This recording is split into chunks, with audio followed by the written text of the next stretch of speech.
pansin sa iyong mga kapaligiran.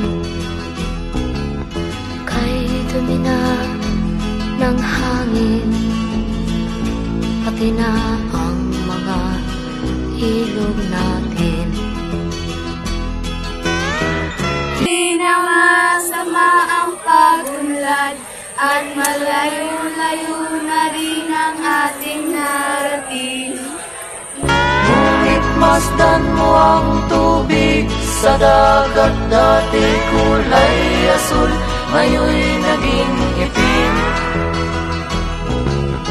Ang mga duming ating ikinalat sa hangin, sa langit, huwag na nating paabutin. Reduce, reuse, and recycle. Bawasan ang basura, gamitin ulit ang mga bagay, at i-recycle ang mga materyales. Alagaan natin ang ating kapaligiran at tumingin tayo sa naaapektuhan at isa na rin tayo doon. Tanim ng mga puno at halaman para mas malinis ang hangin at masaganang biodiversity. Huwag magtapon ng basura sa dagat. Itapon ang mga basura sa tamang lagayan at supportahan ng mga programa sa paglilipat ng mga basura. Tuwan ng iba, ibahagi ang kalagahan ng pagpapanatili ng kalikasan sa mga kaibigan at pamilya. Conserve water.